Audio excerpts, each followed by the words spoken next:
Hello and greetings to you, Mr. Raj, and to you, Dr. Siti Sarah. My name is Omar Layas, and I am from Masters of Project Management. And today I'll be presenting my research project paper, which is about implementation of green project management processes in construction sectors for the Middle East. So, starting with the chapter one, which is the introduction. The introduction comes with a conceptual context for implementing green project management in the Middle East. So, chapter one introduces a significant aspect of the research topic, such as the background, aim, objective, and problem statement. Um, in the background section, it's based on previous researchers' studies regarding the implementation of green project management that has been discussed before. And by considering the first section, the problem statement was generated in a written over the identification issues like most of the project development authorities are unaware of sustainable practices and their responsibilities towards the environment. And this made me come up with the aim of the study is to determine the value of green project management techniques in the Middle Eastern countries in accordance with the construction, engineering, as well as the manner under which these methods might help enterprise achieve environmental sustainability. Uh, Moving on to the next slide, we're still continuing with the first chapter, and it is necessary to maintain a high level so that construction works can be carried out without harming the environment or producing pollution. So, the fourth, fifth, and the sixth section of the introduction describes the research outcome, objective, and research question. As for the research outcome, mainly specifies the expected result of the concerned project, and the outcome has been made upon the intuition and the understanding and studies of employing green project management practices in the Middle East uh, into the construction sectors within the present context. Also, it has outlined a few considerable aspects that the project has maintained throughout the research timeframe. To the aim of the research, the objectives were, as I came up with, to understand the effectiveness of sustainable practices in the construction sector, to determine the hinderness in implementation of sustainable practices in construction industry, and finally to identify the ways in which construction sectors of Middle East can be benefited with usage of green project practices. And as for the research question, it was generated from the objectives in an integrative way. So, an investigation in an integrative way was produced to come up with the research questions. And moving on to the next slide, which is a continuous of the chapter one, as the essential section of chapter one, the research will aid in determining how technologies as well as their application can aid in the development of improved project management techniques, as well as how they would not only conserve energy but also improve lives and natural resources. As the significance of the study discusses the most potential reasons to continue the concerned research and how it can help develop the research topic, uh, to fulfill the gap of previous researchers critically evaluated the existing literature as well as other the justification for implementing the green project management. This concerned research is different from the existing researches, as it's not only cultivated the topic of implementing green project management, but also put focus on the most effective ways to implement it in the contents of the Middle East construction sectors. And apart from that, in terms of the scope, it can be said that the research would help prospective researchers to identify the most beneficial approach of employing green project management in Middle East countries. And green project management approaches aid in the maintenance of harmony between constructions as well as the environment, which is critical in areas where natural resources are being harmed and diminished as a result of the overuse in the building. Um, to the second chapter, which is the literature review, chapter 2 refers to the 8 different relevant themes of the chosen topic. Knowing that with the advancement of the technology, that need for energy has expanded, as the as it has the necessity for environmentally beneficial project. So the relevant themes of the chosen topic that I've mentioned is to develop the concept by leveraging several existing literature, researches, and other researches. It becomes essential to raise awareness for green project management. And then the theme has articulated this fact by using previous research. And then in the second theme, the significance of executing sustainable development in the construction sector is evaluated. However, there is a few argumentative concepts of implementing sustainability and a few challenging circumstances of preserving sustainability in the construction industry. And the third theme has polished the 17 goals of the United Nations. And from that third theme, it is identified that the construction industry can employ a more sustainable approach in order to make a significant contribution to the environment. The literature review also highlights the factors of using BIM technology or solar PIV energy that can help to reduce unsustainable approaches in the construction industry. These inequalities are being described by the environmental crisis, and this can be addressed through sustainable development. Moving on to the next slide. Green project include a number of environmental advantages, including conserving energy, environmental protection, and much more. And also, green projects are not always linked to socioeconomic advantages. Recent studies, meanwhile, have revealed that the social advantages of sustainable projects are increasing as well. In the fourth theme, the potential obstacles in order to increase sustainability in the construction industry have been identified through a case study of a Nigerian construction project. Each of the barriers is identified in a real life content and supported by authors in existing research.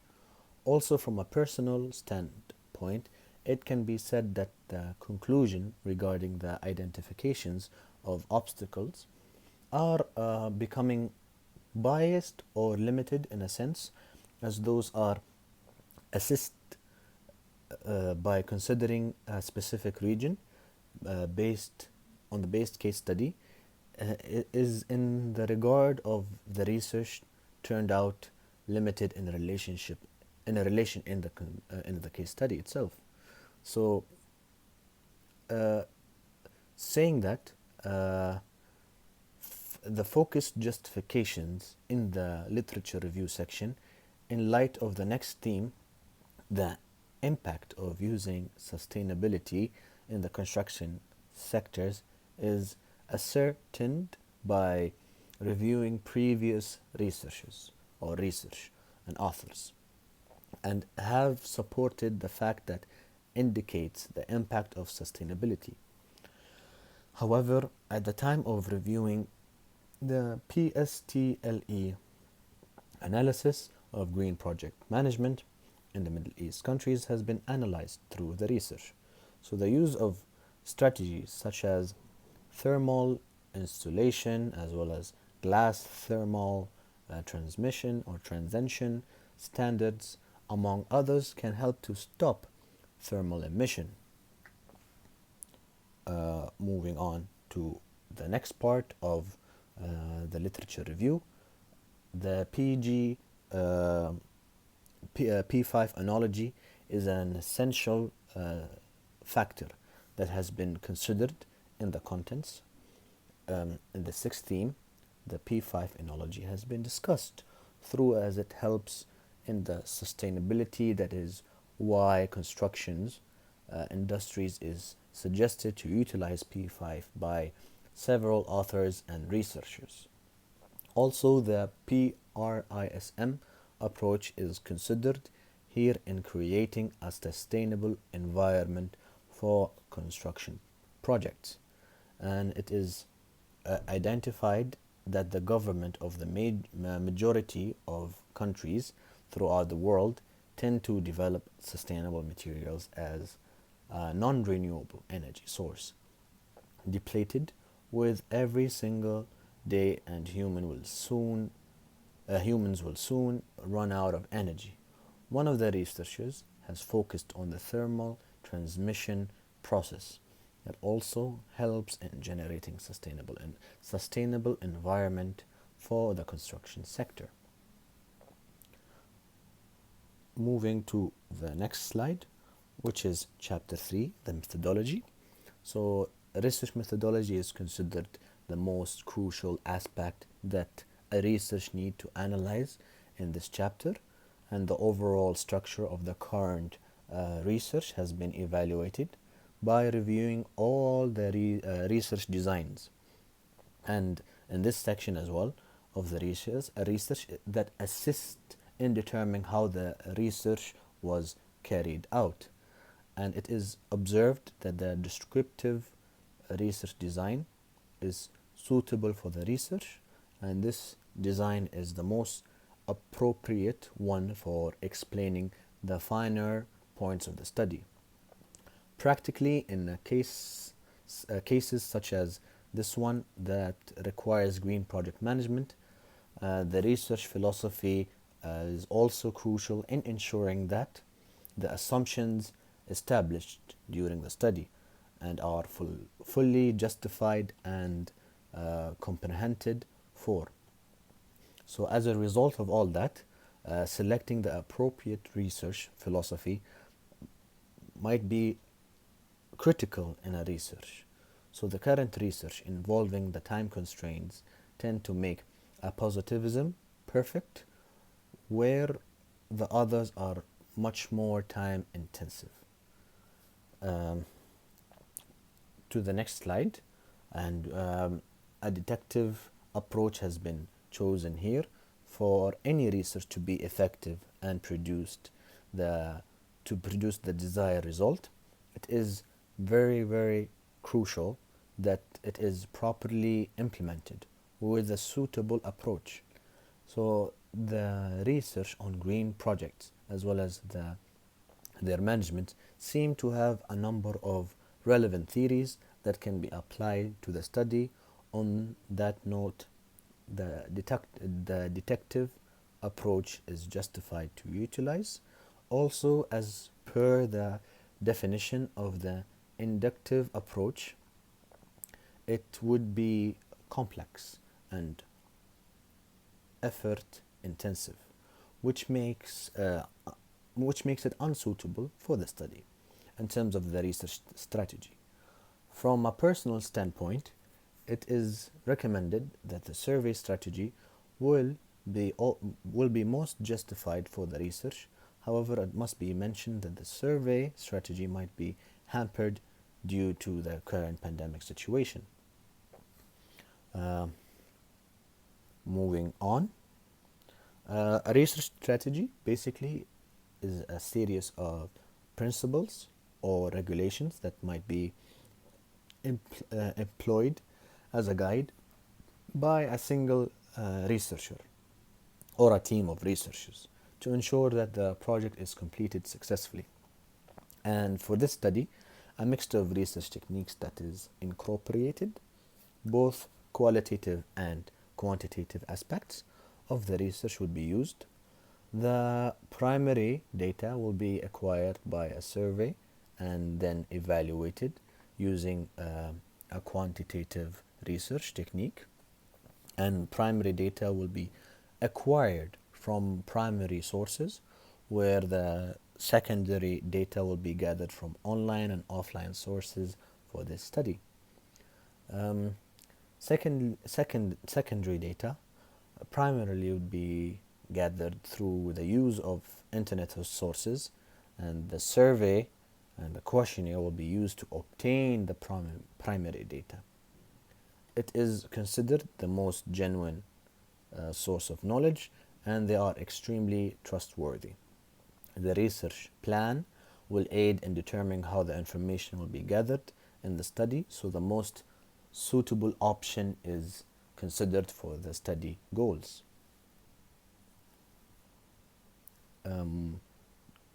Furthermore, the research collects data and consider the research quantitative decisions. As a result, the method of data is the most appropriate data analysis technique.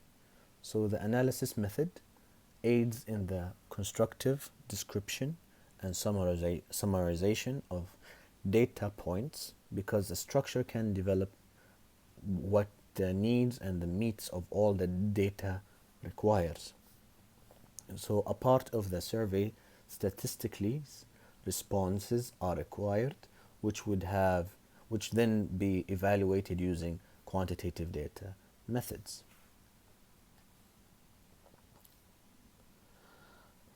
And the final slide for chapter 3, research ethic, are basic principles to obey when conducting a research.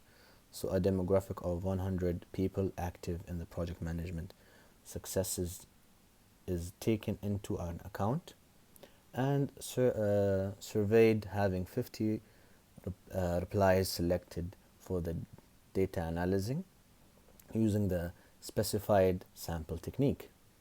So as well as all studies must adhere to them, the professor or instructor has given his and her permission to undertake the study, and all the information sources used in the research have been cited practically in the literature review portion. Every research data is kept private and secret, ensuring that it will not be misappropriated prior to the study, as the researchers reviewed the boundaries of privacy and made sure they were adhered at all times.